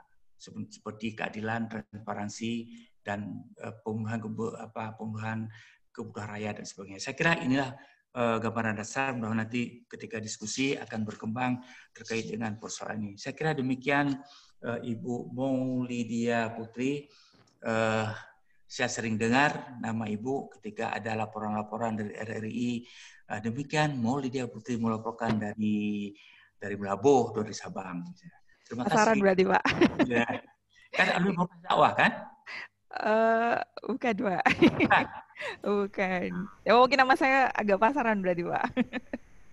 Nah, itu kan Ibu di RRI itu kan yang sering juga saya waktu talk show kan, ada putri beliau yang di Fakultas Dakwah juga, tapi saya nggak tahu siapa namanya. Saya kira demikian.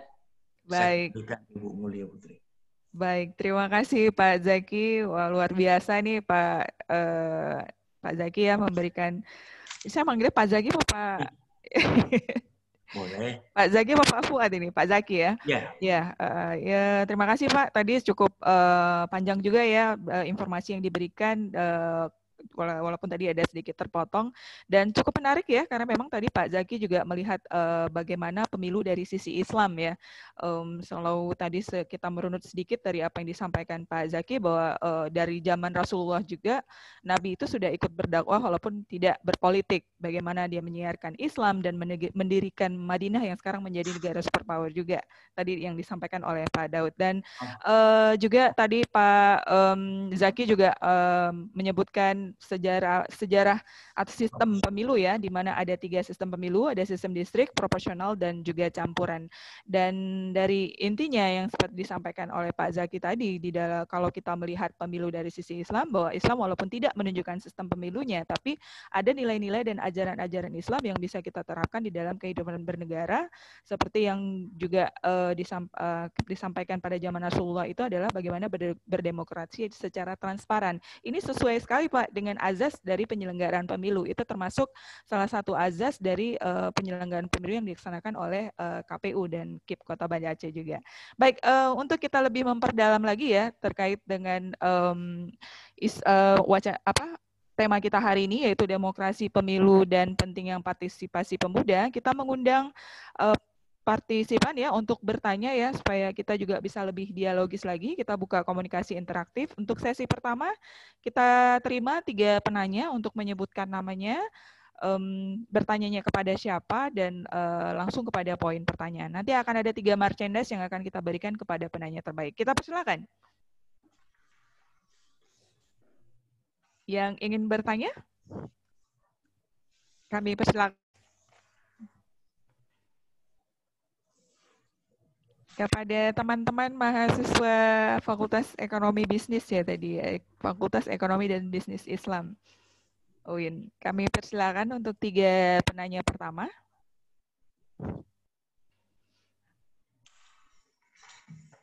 Kami persilakan, ada yang ingin bertanya. Kita sih di sini sangat berharap bahwa diskusi kita hari ini akan membawa berkah ilmu dan juga wawasan kepada seluruh peserta terkait dengan kepemiluan ya khususnya, dan bagaimana pentingnya pemilu di dalam kehidupan berdemokrasi dan pentingnya hak suara dari teman-teman untuk masa depan bangsa.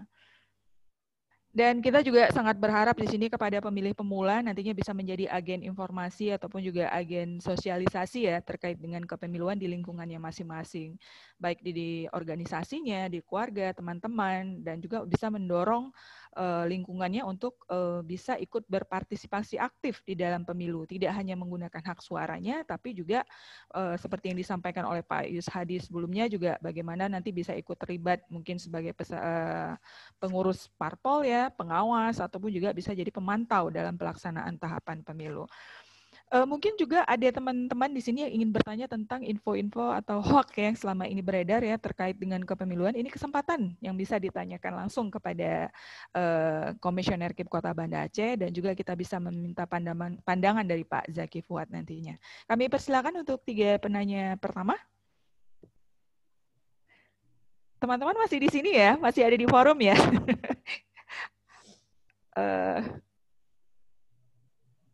Kita undang untuk 3 penanya. 3 penanya pertama ya. Nanti akan ada pemilihan penanya terbaik dari forum kita ini. Di sini terpantau sih 28 peserta ya. Tapi ini Pak Zaki Fuad kita juga live di akun Facebook KIP Kota Banda Aceh. Jadi mungkin ada juga yang bergabung melalui akun Facebook Pak Zaki. Kami persilakan kepada teman-teman mahasiswa, agen perubahan, generasi milenial bangsa yang ingin tahu lebih dalam lagi terkait dengan kepemiluan ataupun juga ingin mengkonfirmasi terkait dengan hoax-hoax yang beredar selama ini. Karena kita sangat berharap juga teman-teman bisa menangkal hoax ya, hoax yang selama ini beredar di medsos.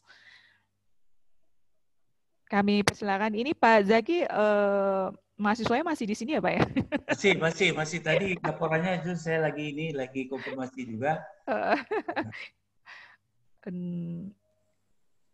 Assalamualaikum. Waalaikumsalam. Ayu ya? Iya. Baik, silakan Ayu. Saya ingin bertanya kepada Pak Zaki Fuad, bagaimana tips memilih atau mengenali calon pemimpin atau wakil rakyat yang nggak cuma janji manis aja nih, terutama bagi kami yang pemilih pemula.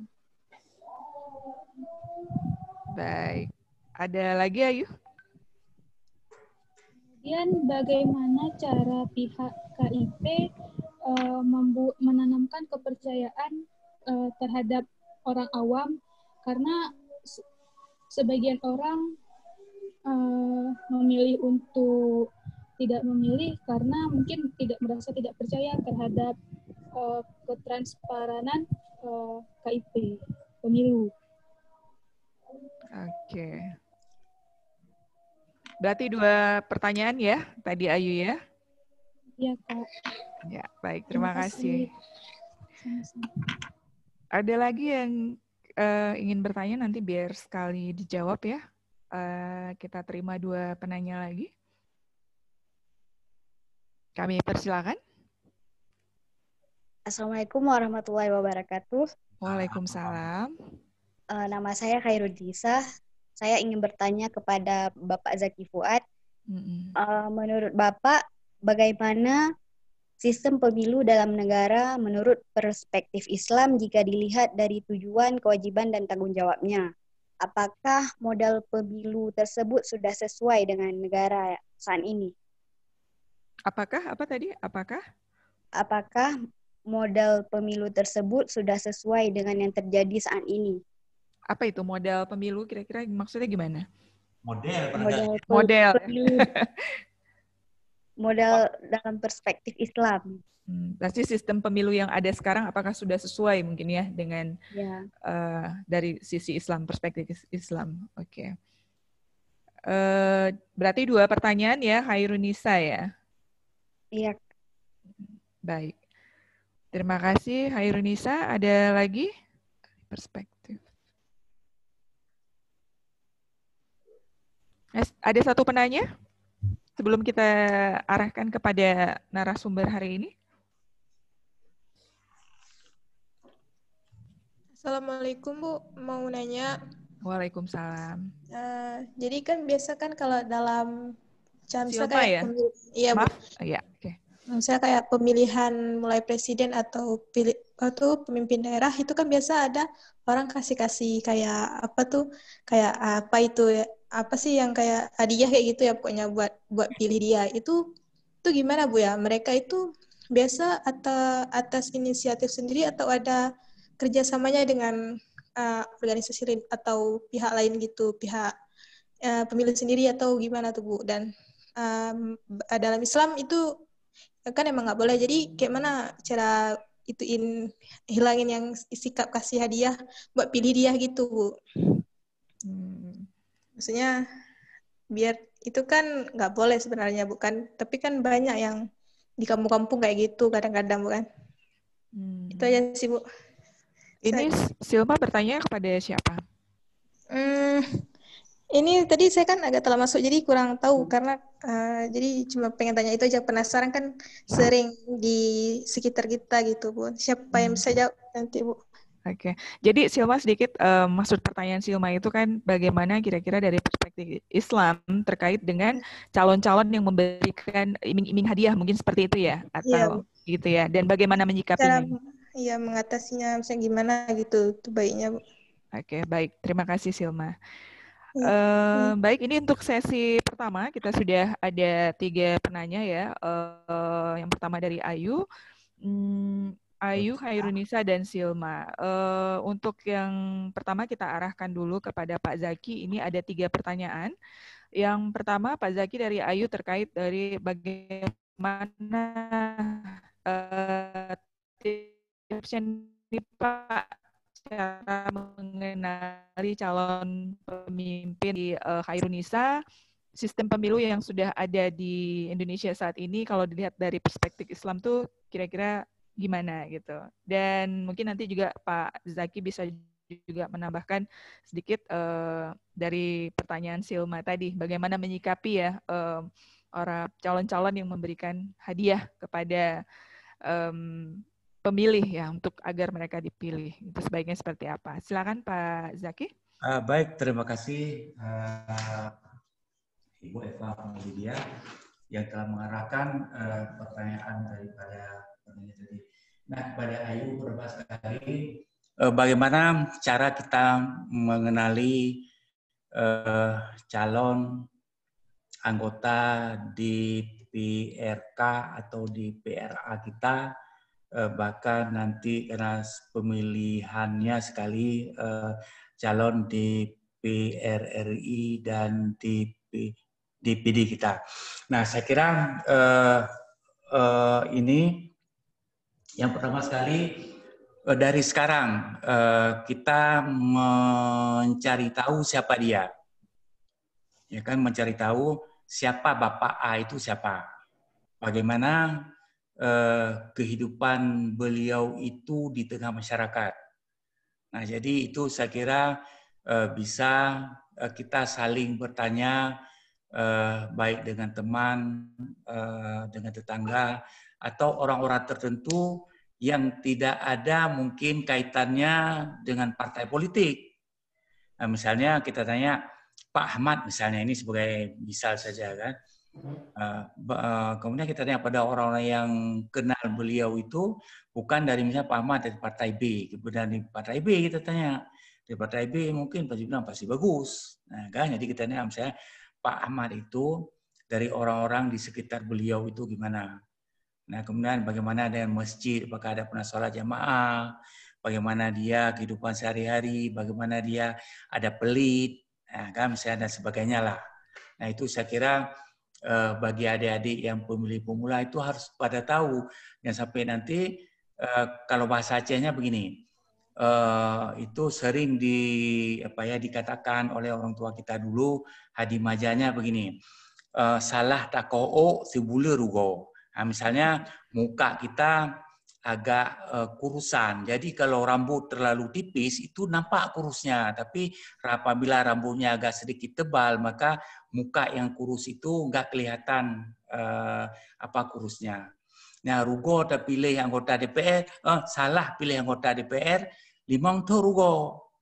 Jadi salah-salah milih anggota DPR, DPRK, DPR semuanya lah yang perwakilan kita itu 5 tahun kita rugi. Jadi bukan persoalan ini, bukan persoalan mudah ini. Jadi perlu kita kenal siapa dia, ya kan, siapa dia itu sehingga kita tidak salah pilih karena dia ini, maaf ya, saya ingin membuat sebuah sebuah refleksi. Kalau anggota DPR, anggota DPR dan semuanya itu senat kita itu kan ibaratnya begini. Saya buat contoh begini, ya kan. Misalnya saya mau pilih misalnya Kota Banda Aceh.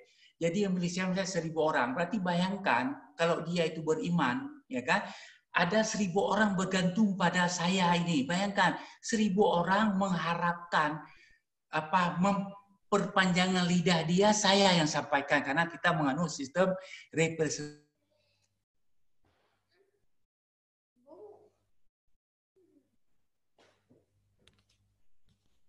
Pak Zaki? Pak Zaki? Sepertinya terputus lagi dengan Pak Zaki. Sambil kita menunggu Pak Zaki bergabung kembali dengan kita di sini, kita arahkan dulu kepada Pak Yushadi. Pak Yushadi tadi dari Ayu ada bertanya, kira-kira gimana nih Pak, KPU atau KIP menanamkan kepercayaan kepada masyarakat ya, karena mungkin masih ada masyarakat yang agak sedikit kurang percaya nih dengan KPU, mungkin kalau kita melihat dari beberapa historis sebelumnya, karena meragukan transparansi dari penyelenggaranya. Kira-kira upaya apa Pak yang KPU dan KIP lakukan untuk menyikapi hal ini? Silakan Pak.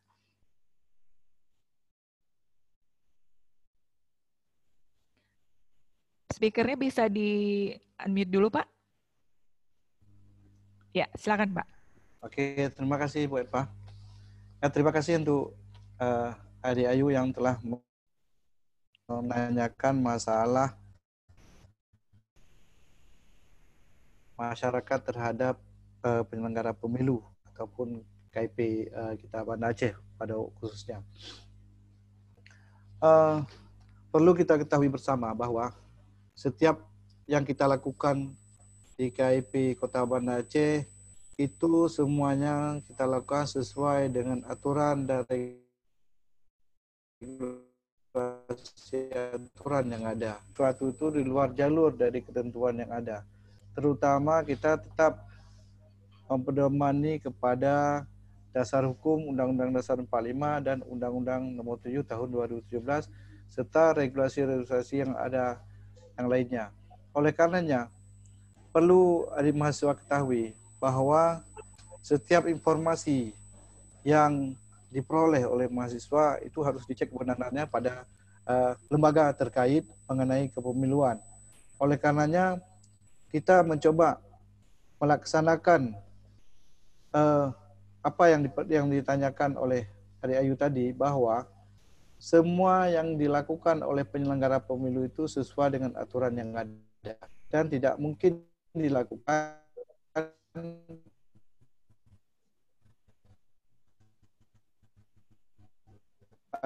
atau menyimpang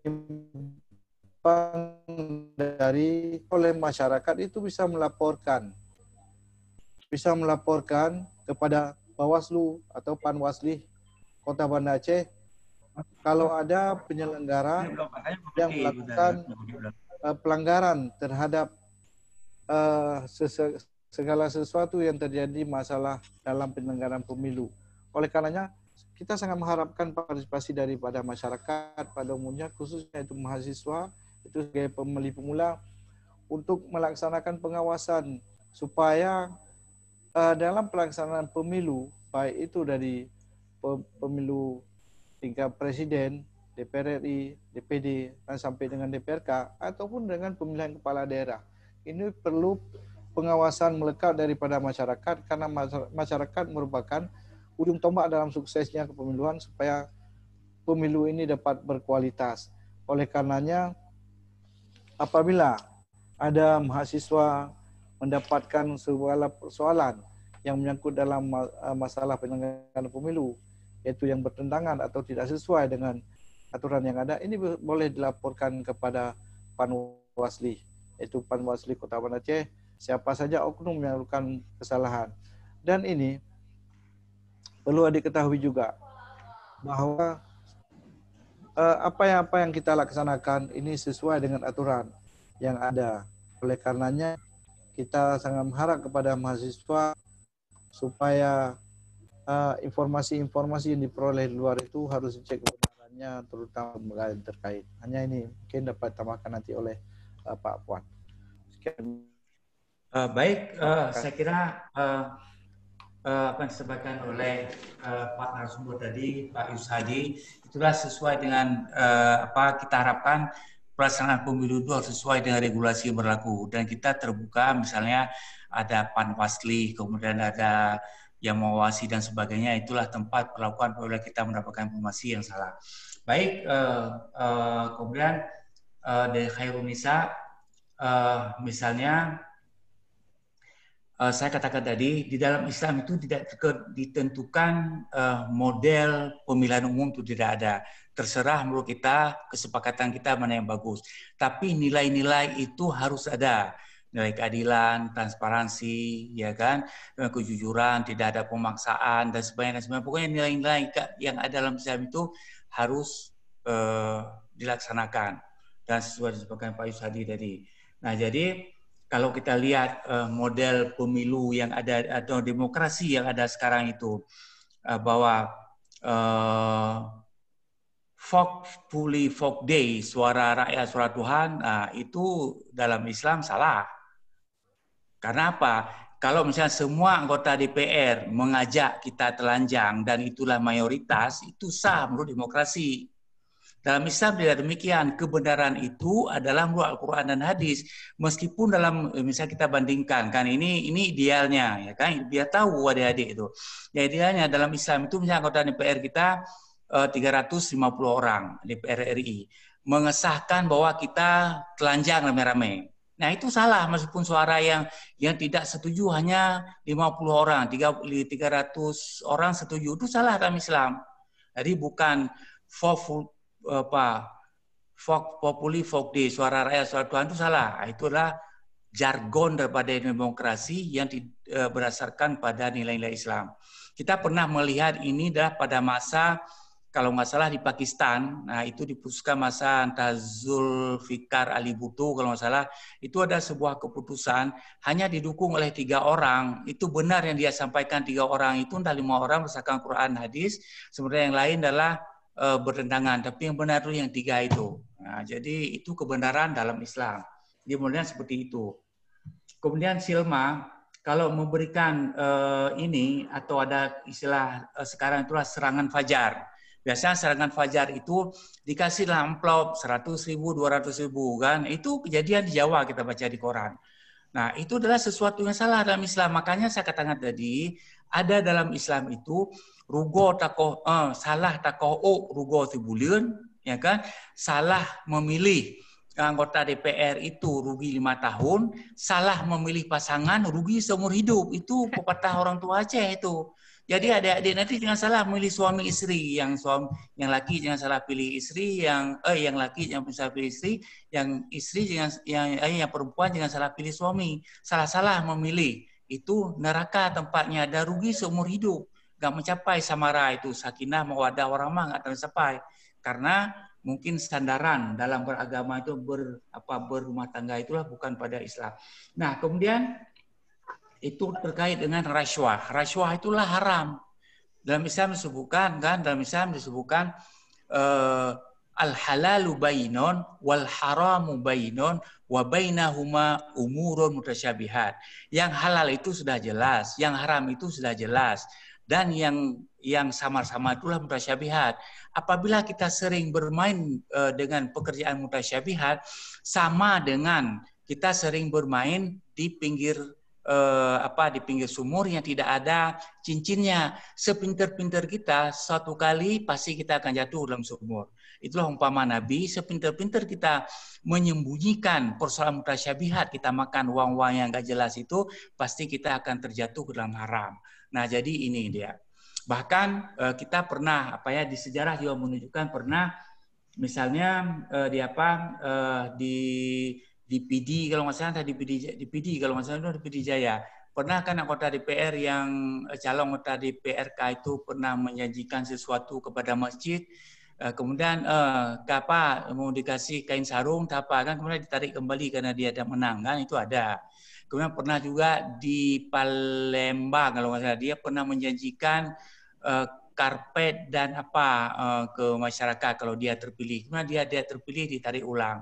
Nah, ini adalah pekerjaan-pekerjaan yang tidak jujur sehingga menyebabkan sistem pemilu kita berjalan seperti ini, kemudian tidak berkahnya dan banyak sekali dosa-dosa yang kita lakukan. Malah kadang-kadang ada yang pemilih yang apatis, lah kapan lagi dikasih ini kan susah juga. Tapi dia nggak tahu gara-gara 200.000 atau 100.000 uang serangan fajar itu negara atau daerah rugi selama 5 tahun karena salah memilih pemimpin. Nah, salah satu pemimpin itu adalah anggota DPRK atau DPRA atau DPRRI atau DPD dan sebagainya. Nah, jadi sekarang dituntut kepada kita untuk menjadi orang pintar, memilih siapa yang berhak menduduki jabatan legislatif itu, orang-orang yang amanah dan orang-orang punya harga diri. Artinya tidak menjual agama dengan harga yang murah hanya untuk sebuah kekuasaan selama 5 tahun. Nah, jadi saya kira ini barangkali dalam perspektif Islam, meskipun yang sekarang terjadilah perspektif materialis yang semuanya main uang. Nah, saya kira demikian. Baik, terima kasih Pak Zaki. Wah, luar biasa. Saya rasa ini diskusi kita hari ini cukup menarik ya, karena memang sebelumnya kita sudah ada beberapa diskusi juga nih Pak Zaki. Cuma hari ini agak sedikit lebih kaya informasi ya, karena kita melihat pemilu dan politik dari sisi Islam tadi seperti yang disampaikan oleh Pak Zaki. Walaupun di dalam Islam tidak menentukan model atau sistem pemilunya, tapi ada nilai-nilai yang bisa kita ambil yaitu transparansi tadi. Dan di sini juga sangat sesuai ya dari KPU sendiri sebagai penyelenggara. Itu salah satu azas yang digunakan dalam penyelenggaraan pemilu itu transparansi, dan bentuk transparansi yang dilakukan KPU ini juga banyak sekali seperti dari aplikasi-aplikasi yang kami gunakan di dalam proses tahapan pemilu yang berjalan, seperti misalnya kemarin ya pemilihan suara itu ada Situng, terus juga aplikasi pemutakhiran data pemilih, ada Sidalih, dan bahkan kita juga menyediakan website khusus yaitu Info Pemilu, di mana di sana seluruh masyarakat dan dalam hal ini juga nanti teman-teman di sini juga bisa menginformasikan ke teman-temannya rekam jejak dari semua calon yang ada itu bisa didapatkan dari website Info Pemilu tersebut. Jadi artinya di sini juga bahwa kami dari KPU sebagai penyelenggara tidak selalu menyediakan informasi kepemiluan. Nah, disinilah kami juga mengharap kerjasama dari seluruh masyarakat, khususnya adik-adik di sini untuk mencari informasi tersebut. Jadi kita sebagai anak muda yang pastinya lebih proaktif ya, lebih kritis, tidak apatis dengan tadi ya mungkin pesimis. Udah deh, ngapain sih ikut pemilu, ngapain sih nyumbang suara, atau yang milih itu aja. Ya nggak gitu ya Pak Zaki ya, dan Pak Yushadi juga tadi juga sangat jelas menyampaikan bahwa kami dari KPU dan KIP Kota berusaha menjalankan tahapan sesuai dengan aturan yang ada dan juga diawasi oleh lembaga pengawas, dan juga di sini adik-adik atau teman-teman juga bisa menjadi salah satu pengawas dalam penyelaksanaan tahapan. Baik, selanjutnya kita buka lagi satu sesi tanya jawab. Mungkin masih ada yang ingin bertanya langsung kepada Pak Yushadi. Ini sudah ada Komisioner KIP Kota Banda Aceh nih, kapan lagi nih bisa langsung nanya ke Komisioner KIP Kota Banda Aceh. Dan juga Pak Zaki tadi cukup menarik juga analisanya ya dari perspektif Islamnya. Jadi cukup menarik saya rasa hari ini. Kami buka lagi untuk 3 penanya, ini mungkin sesi terakhir ya. Kita tampung 3 pertanyaan lagi. Sebelum nanti kita pilih 3 penanya terbaik yang akan ditentukan oleh narasumber kita hari ini. Kami persilakan.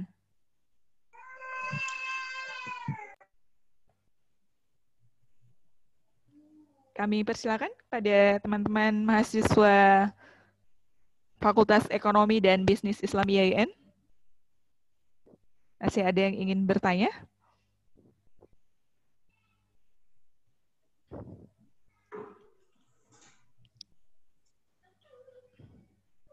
Kami persilakan. Assalamualaikum warahmatullahi wabarakatuh. Waalaikumsalam. Silakan. Nama saya Suci Lestarina. Saya ingin bertanya kepada Bapak yang pokoknya yang bisa jawab lah ya, Bu. Ya, silakan. Untuk menjadi calon wali kota, bupati atau apalah itu kan, Bu. Apakah ada syarat-syarat tertentu atau syarat khusus yang harus dipenuhi oleh calon yang ingin mencalonkan diri? Lalu bagaimana prosedur tata cara pendaftaran menjadi calon itu, Bu?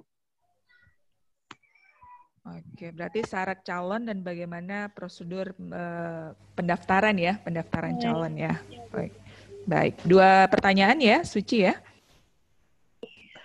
Baik, selanjutnya ada yang ingin bertanya? dua penanya lagi. Kita berikan kesempatan kepada dua penanya. Assalamualaikum, Bu. Waalaikumsalam, silakan.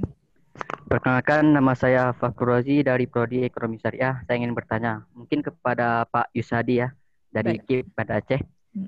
Baik, pertanyaan saya Pak, kenapa sih kita di Indonesia pemilihannya tidak seperti yang di Amerika? Mungkin kalau kita lihat dari persebaran penduduk kita yang tidak merata. Dari 267 juta, kita ambil contoh saja di Aceh itu ada sekitar 5,6 juta. Sedangkan di Jawa Timur itu ada sekitar 38,8 juta. Artinya hampir 1/8-nya penduduk Aceh itu di Jawa Timur. Nah, kalau seandainya kita memakai pemilihan seperti di Amerika, mungkin kita ambil contoh ya pemilu 2019 mungkin yang menang itu Pak Prabowo. Karena memang dari jumlah provinsi Pak Prabowo menang, tapi jumlah per satu suaranya dimenangkan oleh Pak Jokowi. Nah, mungkin itu pertanyaan saya Pak. Kenapa sih di Indonesia tidak memakai sistem yang di Amerika ya? Sistem pemilihan yang di Amerika seperti distrik yang dijelaskan oleh Pak Zaki tadi. Demikian. Baik, terima kasih Fakhru Rozi. Selanjutnya masih ada satu penanya. Ini penanya yang terakhir mungkin ya. Kami persilakan. Kami persilakan satu penanya lagi. Sebelum kita serahkan kepada narasumber kita hari ini.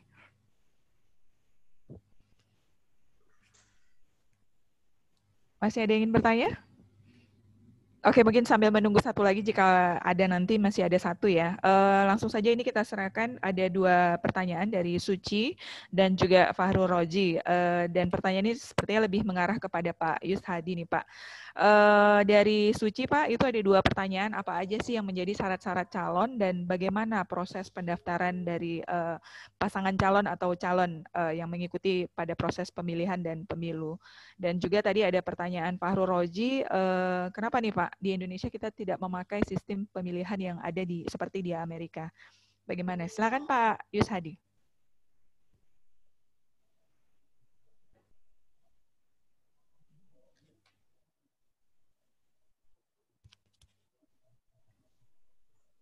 Mikrofonnya ya Pak, silakan Pak. Baik, terima kasih untuk adik Suci Lestarina. Untuk jadi calon wali kota dan bupati itu udah pasti ada syarat-syaratnya yang bisa dipenuhi. Dan kemungkinan ini adik Lestari ini ingin jadi juga mau mencalonkan diri Pak. Ya, tahun 2020 insya Allah nanti ya. Ya kemungkinan. Tidak apa-apa nih. Banyak syarat-syaratnya banyak. Nanti kan bisa kita diperoleh di KPP Kota Aceh apabila dalam hal ingin mencalonkan diri. Kemudian prosedurnya pendaftaran juga ada prosedur tersendiri dalam hal penyelenggaraan pemilu ini. Ini lebih rincian nanti akan kita sampaikan bahwa mengenai prosedur tentang pendaftaran menjadi wali kota atau bupati itu ada prosedur tersendiri yang menjadi salah satunya adalah merupakan calon itu harus sehat. Nah, sehat, jasmani, rohaninya harus betul-betul sehat. Kemudian latar belakang pendidikannya juga itu minimalnya itu setingkat dengan SMA. Kemudian ada hal-hal lain yang menyangkut dengan masalah yang menyangkut dengan menjadi calon. Yang kemudian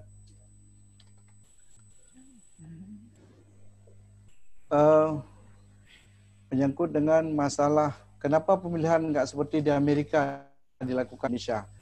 Ya, perlu kita ketahui bahwa memang penduduk Indonesia banyak itu ada pemilihannya sekitar hampir 197 juta lebih. Namun demikian, karena sistem pemilihan yang berbeda-beda, seperti apa yang disampaikan oleh Bapak Zaki, maka di Indonesia sudah selayaknya dilakukan sebagai yaitu demokrasi secara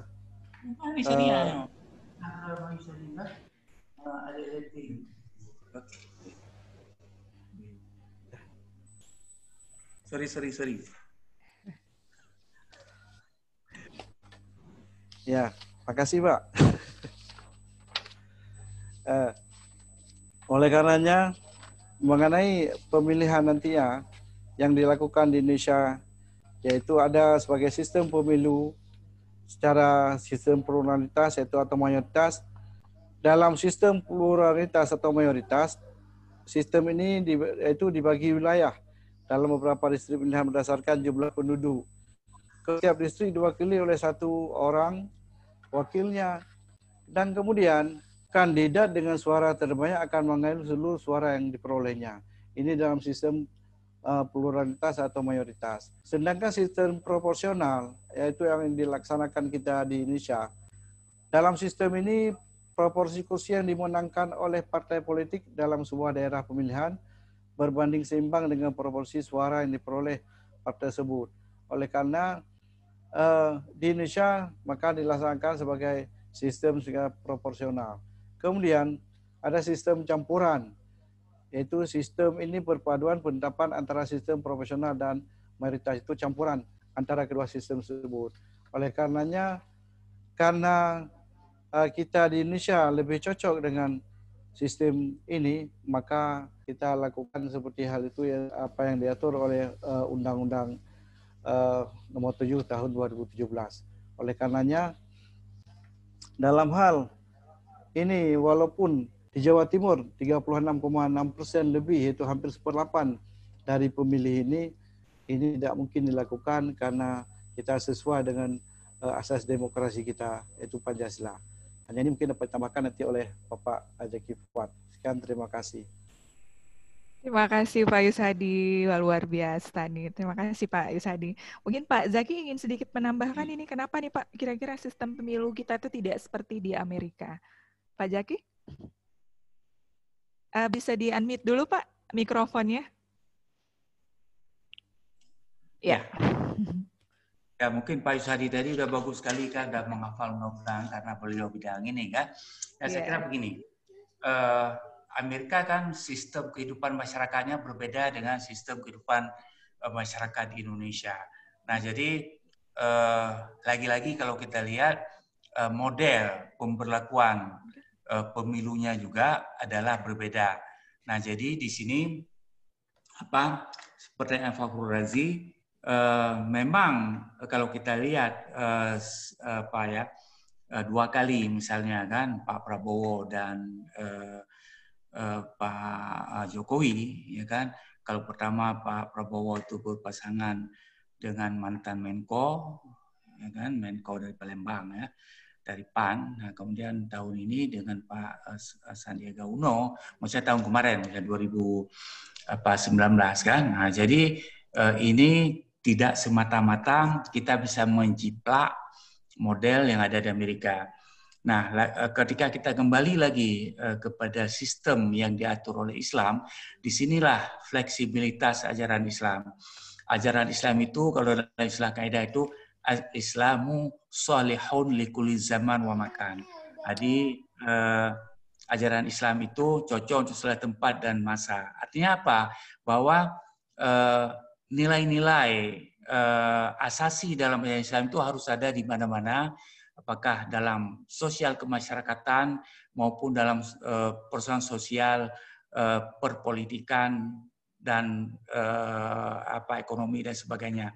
Nah, sudah terbukti bentuknya berbeda antara bentuk demokrasi Pancasila dengan demokrasi juga di Amerika, sama-sama demokrasi tapi isinya itu berbeda. Nah, jadi saya kira ini menjadi proses, barangkali nanti kita bisa menciptakan atau membedakan atau meletakkan di antara model demokrasi Pancasila dengan model demokrasi ala Amerika. Mungkin kita pilih mana yang bagus-bagus di sini dan di sini mungkin kita kawinkan, menciptakan satu model baru, barangkali itu sah-sah saja.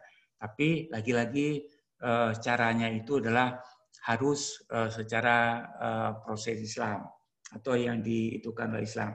Nah, kemudian pertanyaan Suci Lestarina, saya kira ini sudah ada regulasinya terkait dengan sesuatu yang sudah pasti. Artinya tidak boleh suatu daerah wali kota, kabupaten kota tidak ada pemimpinnya. Oleh karenanya saya kira Pak Yusadi tadi telah menunjukkan betapa proses ini atau regulasi ini sudah ditentukan sedemikian rupa sehingga jangan sampai nanti rakyat di suatu daerah yang dirugikan karena terjadinya kekosongan kepemimpinan. Nah, tadi pagi saya mendengar warta berita dari Baitur Rahman, Bupati Aceh Tamiang itu mau menunjukkan sekdanya itu secara sementara, lalu diprotes oleh Komisi A, anggota DPRK Tamiang itu tidak boleh karena yang representatif yang sudah dicalonkan itu sudah terpilih, kenapa tidak diangkat yang itu saja, jangan diangkat yang sementara ini, karena ini kan panjang prosesnya, mulai diajukan dari sana kemudian ke gubernur dan sebagainya, proses menghabiskan waktu, kemudian ada kebijakan-kebijakan tertentu yang bisa tidak dilakukan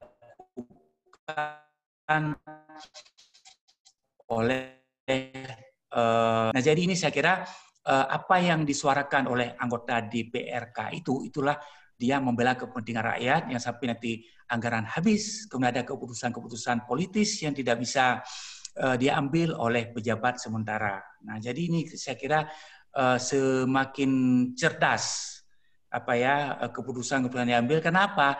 Karena masyarakat semakin cerdas menyuarakan hak-haknya yang diwakili oleh anggota DPR tersebut. Artinya anggota DPR itu mendengarkan keinginan rakyat itu bagaimana sesungguhnya, sehingga tidak terbentur karena ada regulasi yang sudah mengatur apabila sudah ada 3 orang yang dicalonkan kemudian dipilih atau di fit and proper test oleh anggota DPRK, lalu kemudian diajukan ke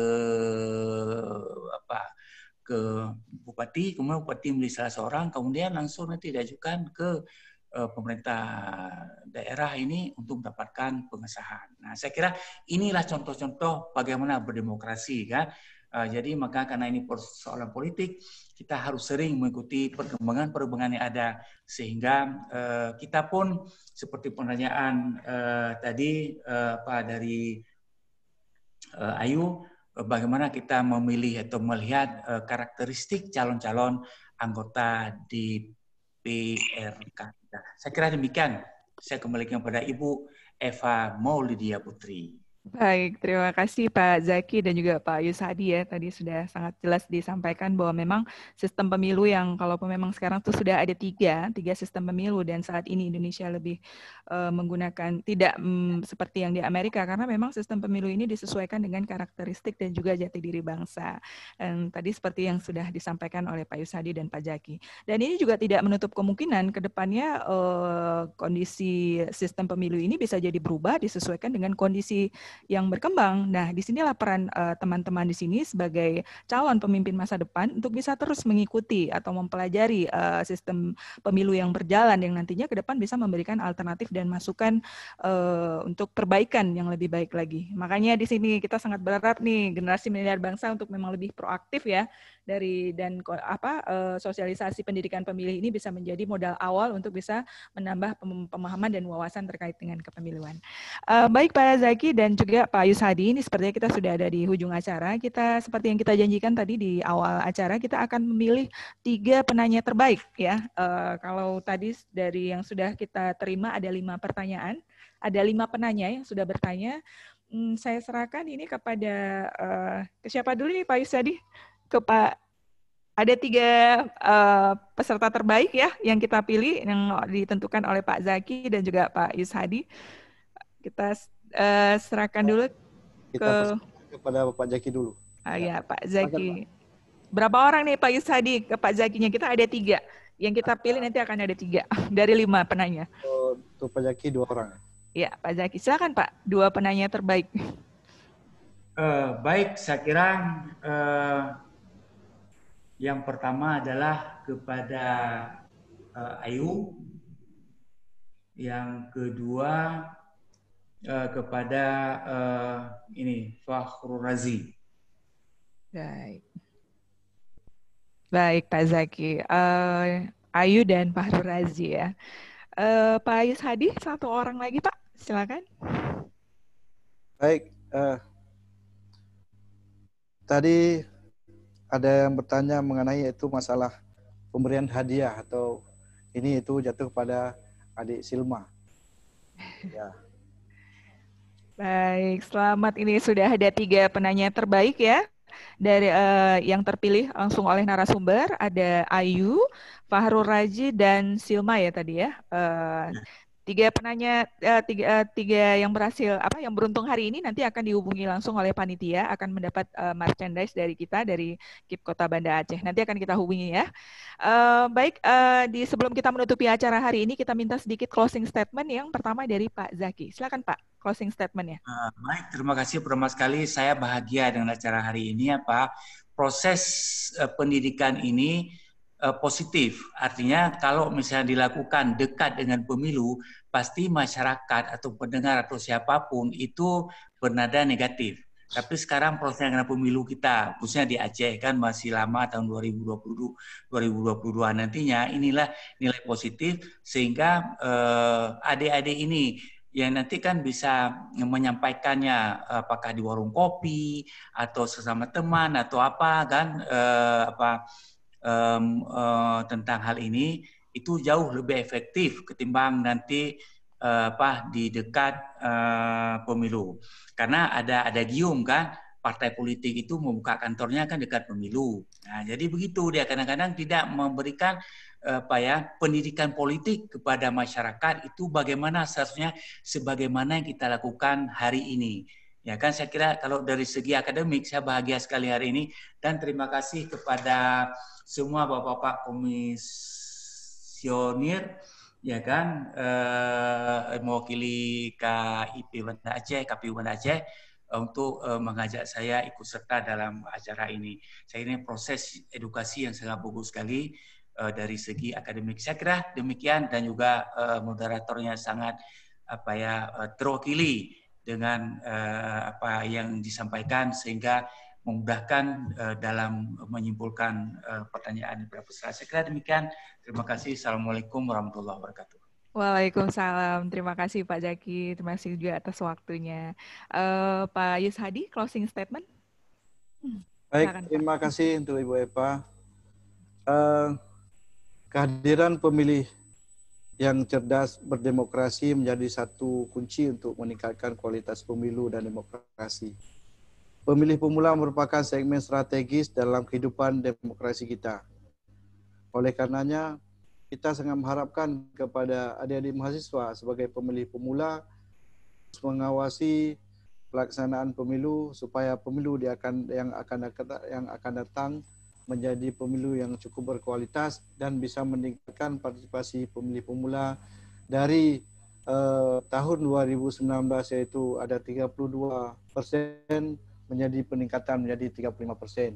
Oleh karenanya sekali lagi kami sangat mengharapkan mahasiswa dan masyarakat merupakan sebagai pengawas yang melekat terhadap penyelenggaraan pemilu dan apabila ada terjadi hal-hal yang tidak sesuai dengan prosedur yang ada, itu boleh dilaporkan kepada Panwasli atau Bawaslu, yaitu di Kota Banda Aceh. Hanya ini yang dapat saya sampaikan, mudah-mudahan semua mahasiswa dapat melaksanakan ataupun dapat memahami dengan sebaik-baiknya. Sekian, terima kasih. Assalamualaikum warahmatullahi wabarakatuh. Waalaikumsalam. Terima kasih Pak Yus Hadi. Wah, luar biasa nih hari ini walaupun kita agak sedikit kendala teknis ya, tapi dengan semua informasi yang disampaikan tadi dari Pak Yus Hadi dan juga Pak Zaki ya di tengah-tengah waktunya ya, kesibukannya yang juga tadi putus kita masuk lagi dan ini terima kasih yang tak terhingga nih kepada Pak Yus Hadi dan juga Pak Zaki Fuad. Pak Zaki juga atas waktunya yang pastinya sibuk sekali ya Pak ya di jadwalnya, tapi masih sempat bersedia untuk bergabung bersama kita di sini.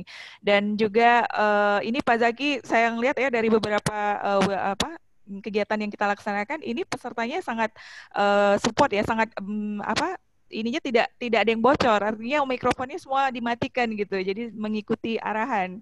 Ini baik sekali. Terima kasih Pak Zaki. Semoga apa yang disampaikan oleh dari narasumber tadi Pak Yus Hadi dan juga Pak Zaki bisa memberikan ilmu, wawasan ya yang berkah buat teman-teman semua di sini terkait dengan kepemiluan, dan kami sangat berharap bahwa nanti ke depannya teman-teman bisa menjadi agen sosialisasi terkait dengan kepemiluan dan bisa menangkal hoax-hoax yang beredar.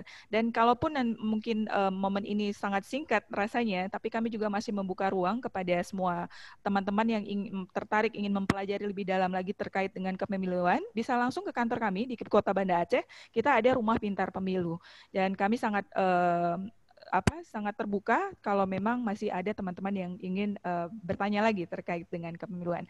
Baik, sebelum kita menutup acara hari ini, kita lakukan foto bersama ya. Kita minta kepada semua peserta untuk membuka videonya untuk sesi dokumentasi kita bersama. Kami persilakan kepada operator dibantu untuk mengambilkan fotonya. Mohon dibuka ya semua videonya, semua peserta.